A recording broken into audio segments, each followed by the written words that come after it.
pamit heula nya ki dungakeun sing hasilnya. Cek si Bugal pamit bari munjungan ka Ki Juned. Heuh jika itu kudu hasil atuh ari lain mung udak-udak kujurik pocong mah. Tembal Ki Juned. Uing ge pamit ki. Dungakeun uing ge nya. Si Cungkring oge pamit. Dungakeun naon siana?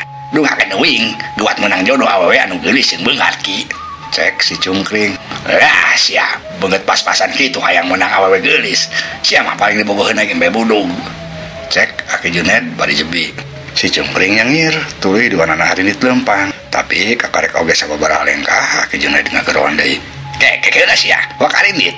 Atuh reg si Bugal jeung si Cungkring teh hareureun deui. Aya naon deui atuh Ki? Tanya si Bugal. Nya Ki, aya naon deui atuh? Mongko uing teh kudu indit buru-buru. Laki mah kumaha teu parukuh.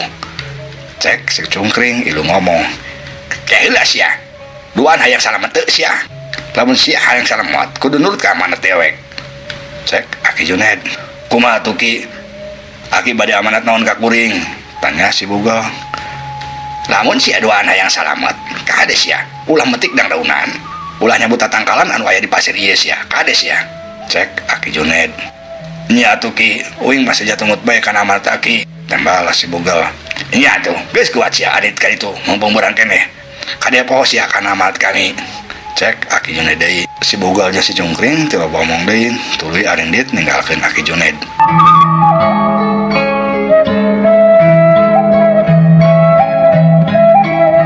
Kocapkeun kaayaan beuki lila beuki nyedek ka beurang. Kaayaan meni paras poreret. Si Bugal jeung si Cungkring leumpang nurugtug tina luhur pasir ninggalkeun saung Ki Juned anu geus karirohakna bae.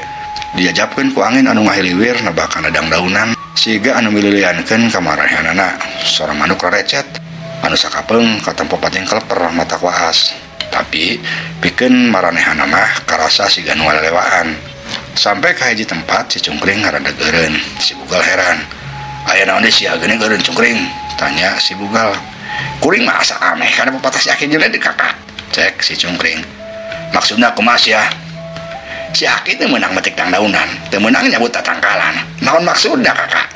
Kuring mah jadi penasaran. Naon anu bakal kajadian namun urang ngalempak kana pepatah si Aki? Cek si Cungkring. Je, sia ulah macem-macem Cungkring. Bisi aya matakna sia. Bisi bener matak picilakaeun ka urang. Yah, si kakak. Cek uing mah eta teh ngan saukuring sinan kakak. Uing mah teu percaya saeutik-eutik acan. Satei kuku ge teu percaya uing mah. Moal aya naon ieu kakak? Cek si Cungkring bari leungeunna tuluy iseng metik dangdaunan anu deukeut ka manehna. Atuh si Bugal teh meneurewas. Montong sia Cungkring parus sia gagabah.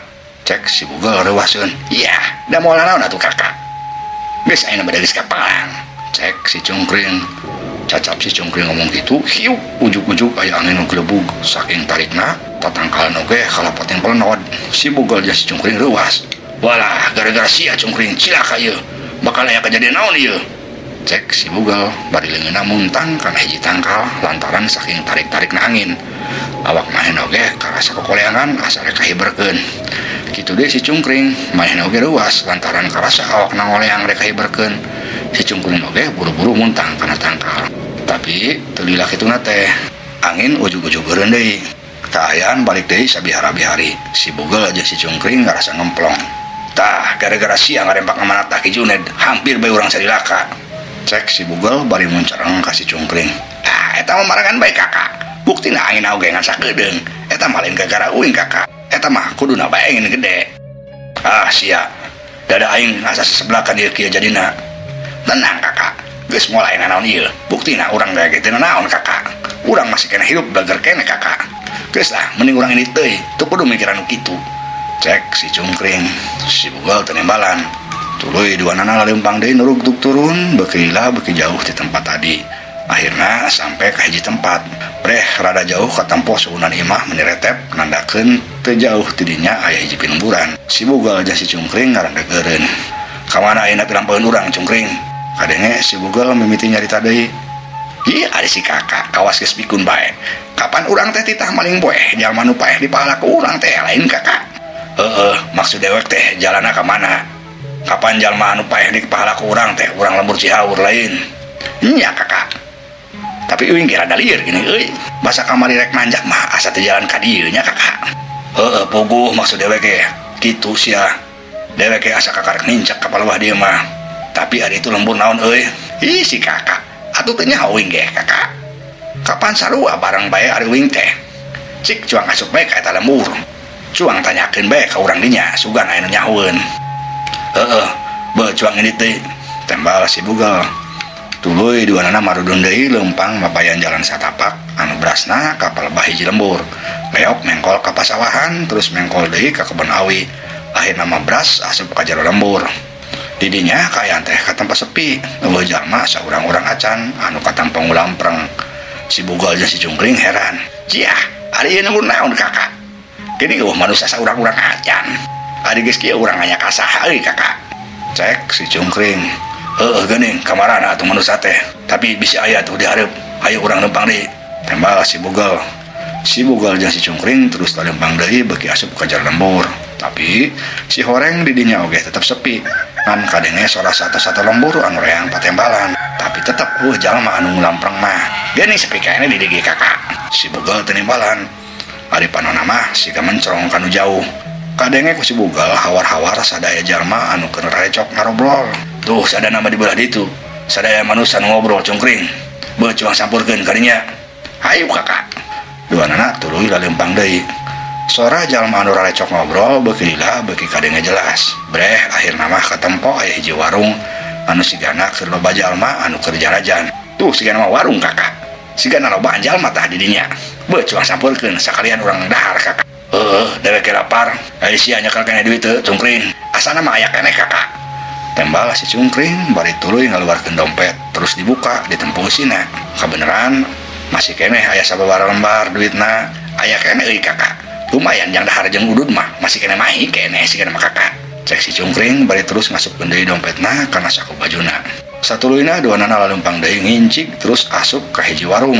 Di dinya kaayaan jalma-jalma anu keur jarajan teh loba pisan. Malah si bugal jeung si cungkring teu kabagian bangku jang diuk-diuk acan. Si bugal jeung si cungkring ngarasahan jelo. Aduh pinu pisan deui warung teh kakak. Udah jang tempat diuk kakak. Si bugal teu nimbalan tapi matana katampor rudar teret. Breh teu jauh ti dinya aya batu 2 hiji. Pas sigana mah lamun jang tempat diuk duaan mah. Geus kadieu teuing cungkring. Tuh aya batu 2. Di dinya boh naon diuk mah. Ayeuna si laing pesen heula sanggu ka ditu.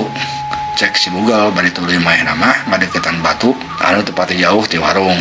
Tuluy diuk sedangkan si cungkring nyamperkeun ka tukang warung. Tuluy pok maehna pesen dahareun. Bi, minta sanggu 2 piring bi. Sakalian jeung si imung nanya. Cek si cungkring. Si bibi tukang warung anu keur sibuk ngalayan anu meuli eureun heula ret ka si cungkring tuluy nembalan. Mangga ujang. Antosan heula sakedapnya. Tembal tukang warung. Ulah latingnya. Wing kaburu lapar ya. Weteng wing geus kakurubukan bae kadenge ieu bi. Cek si cungkring bari tuluy indit deui nyamperkeun ka si bugal anu keur nungguan diuk dina luhur batu. Barang si cungkring geus indit, jalma-jalma anu aya di dinya ngarelet kabeh ka si cungkring. Sorot panonna aneh. Katempo mata jalma teh beureum, sedengkeun rupa eta jalma oge langsung robah. Kabehana siga eueuh irungan beungeut rata. Ari si cungkring mah teu sadar kana kaayaan eta. Sanggeus deukeut ka si bugal, gek si cungkring diuk pinggireuna. Antri euy kakak. Kudu sabar euy nungguan sanguna. Cek si cungkring. Geus kajenting lah. Hitung-hitung urang reureuh ongkos sakedeung. Tembal si bugal. Saterusna katampo duanana dariuk carung geluk nungguan sangu anu can keneh dianterkeun ke tukang warung. Duanana ngan saukur caricing areueuh nu ngaromong sakamek-kamek acan. Teu lila kurunyung tukang warung datang bari momoa baki.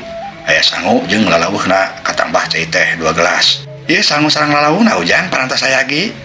Cek tukang warung bari nyodorkeun sangu. Ku si bugal jeung si cungkring langsung bae ditampanan. Malah ku si cungkring mah sangu teh langsung bae dihabak. Katampo coca moilan meniku nikmat. Si bibi tukang warung rek indit deui, tapi ku si bugal langsung digerowan deui. Kek heula bibi. Uing rek tumaros. Si bibi tukang warung eureun. Aya pikir saya naon deui ujang? Cek si bibi tukang warung bari ngarandeg eureun malik deui ka si bugal. Ari ieu lembur naon ngaranna bi? Tanya si bugal. Lembur aden ajen ujang. Tembal tukang warung. Si bugal kerung. Lembur aden-aden. Asa kakarek ngadeng wing mah bibi. Nya lembur ieu mah lembur aden-aden ujang. Sakabeh warga lembur ieu mah lain manusia ujang, tapi aden-aden kabeh oge. Cek si bibi tukang warung, man aneh ayeuna mah sorana robah jadi ngirung. Si bugal kaget. Naon maksudna bibi? Cek si bugal deui bari beungeut cengkat mencrong ka si bibi tukang warung. barang breh si bugel meninggal gua kaget katempor rupa si bibi tukang warung teh robah jadi pikasieun beungeut narata irungan ari huntuna manjangan jadi siga sihungan. Wadaw curiga aden cek si bugel bari peleuwer bae ngalungkeun piring sangu peletak ninggang kana tonggong seorang jalma anu keur diuk dina bangku warung atuh jalma anu katinggangna teh langsung malik ambek haok nyarekan sorana kadenge ngirung. Haram ya dong sia nah sia nenggor ka aing sia goblok cek eta jalma. Si cungkring anu keur jonglon dahar oge kaget cangkat katampukus si cungkring oge jalma-jalma anu aya di dinya robah kabeh jadi pikasieun beungeut tarata irungan ari gado atok-atokan. Atuh si cungkring oge ngagoak kakak kabur euy juri kakak cek si cungkring bari tuluy peletek manehna kabur. Si bugel anu tadina olohok kasih oge sadar peletek manehna oge ilu lompat nuturkeun si cungkring. Nampo si bugel jeung si cungkring kalabur jalma-jalma anu rarobah jadi makhluk aden-aden kadenge pating cakakak sorana handaruan bari ngirung pikasieun. Sia kalabur ka sia. Udang. Atuh si bugel jeung si cungkring teh beuki soak terus lompat sakalumpat lampet mani sagala ditabrak sagala dirumpak geus teu nulih deui kana kaayaan di hareupeuna. Sababaraha kali nabrak tangkal lalabuh tuluy harudang deui lalumpatan deui. Akhirna mah anjau ka hiji tempat awakna geus karasa rungseh tuluy ngajaloprak dariuk dina taneuh. Gara-gara siang ngarempak ku patah kaki dina dieu teh pasina geus sia cungkring. Aduh urang jadi sasab kalebur aden-aden sia cek si bugel kadenge haheho. Lah cantang tuh kakak ieu mah pasti gak apes bae urang lah kakak. Heuh sia tapi moal ujug-ujug apes lamun eueuh sababna mah goblok sia. Untung sia urang masih kena selamat. Si cungkring teu nembalan deui. Napasna katempo keneh renghap ranjung bakat ku capek-capekna sigana mah. Keur kitu sada di tukang rada jauh kadenge sora jalma anu rame ngaromong. Sorana kadenge irung deui siga makhluk aden-aden tadi. Atuh si cungkring jeung si bugel teh rarewaseun deui bae. Eta udah kapung belah dia sigana mah kapung. Wah cilaka kakak. Aden-aden anu tadi udah ka dieu euy. Hayu kakak, ulah kabur deui. Cek si cungkring bari jeung teu nunggu jawaban ti si bugel deui, ngan pretak bae manehna buru-buru hudang kabur deui. Napok kitu si bugel oge teu cicingeun. Gawat bae manehna oge hudang tuluy lompat deui ngudag si cungkring. Tungguan dewek si cungkring, montong ninggalkeun sia. Cek si bugel bari lompat ngudag si cungkring.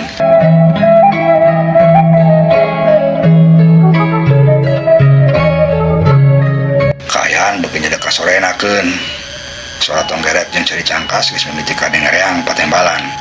Si bugel jeung si cungkring anu tadi soak lantaran rarasaana diudag-udag ku aden-aden geus anjog deui ka hiji tempat anu sejen. Kesang duanana katempo berbosan ari napasna ngahegak.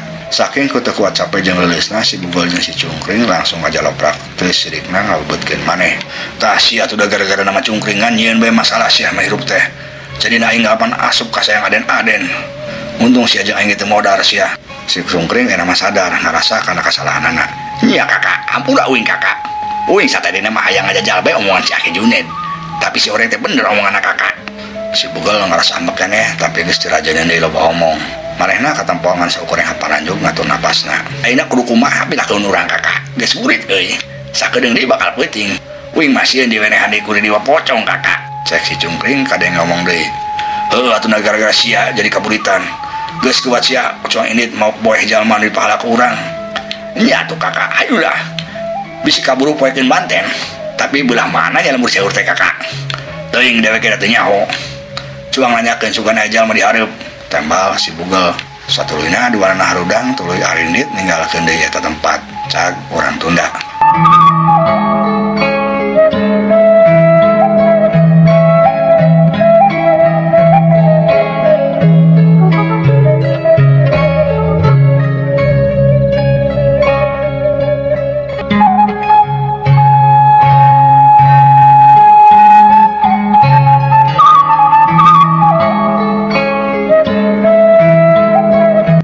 Urang malik diheula nyaritakeun ceuweun jeung Imas Anah anu harita maranehna duahan oge lalumpatan kabur ti Imah Bahdayut dukun bapak-bapakan ceuweun teh lantaran Imah Bahdayutna kahuruan anu disangkana mah ku ceuweun jeung Imas Anah mah cenah gara-gara eleh ngalawan Ridewa Juragan Samin anu padahal mah Imah Bahdayut kadurukan teh lantaran kalakuanna sorangan anu rek nipu hayang ngapi milik perhiasan Nyimas Anah teh.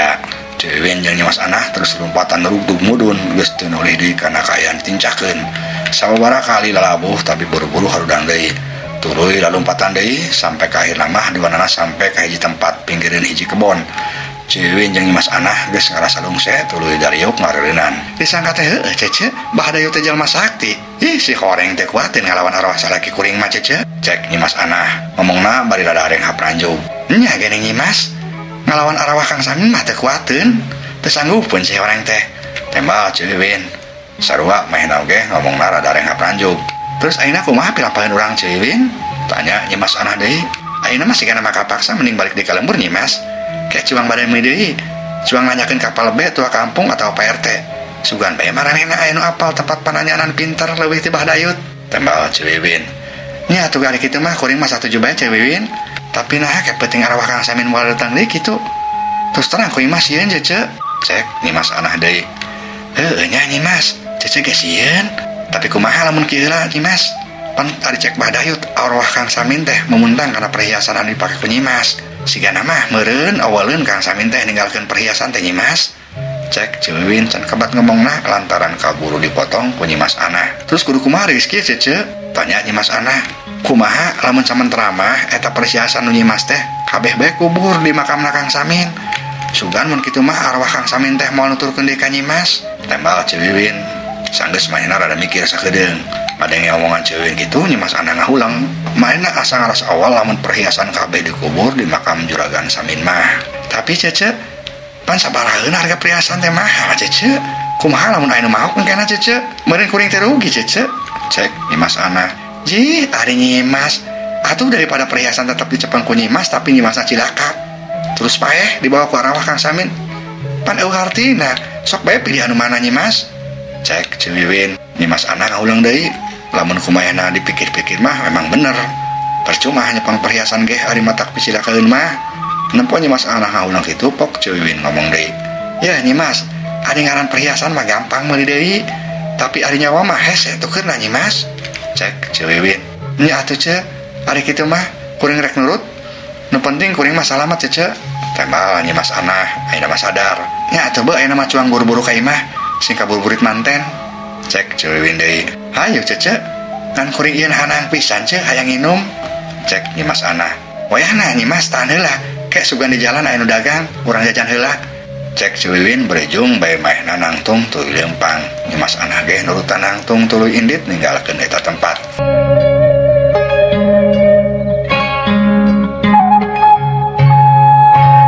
Kaayaan harita beuki nya kaburit, sora tonggeret jeung cari cangkas geus kadengereang deui patembalan. Malah dialokan ku sora bancet segala rupa. Cewin jeung Nyimas Anah masih keneh katempo leumpang, katempo ngalenghoy bakat tingku capek. Kitu di hiji rungkun katempo aya dua jalma anu keur ngawaskeun ka palebah Cewin jeung Nyimas Anah. Si horeng maranehna teh si Bugel jeung si Cungkring. Waduh itu kakak tempo. Bener-bener lauk emas itu mah kakak. Itu perhiasan anu dipake nage menirincim kitu. Wah. Milik dia mah kakak, milik urang kakak. Cek si Cungkring. Bener Cungkring, lain euy tapi dewek as apal rupa awewe anu make perhiasan mah.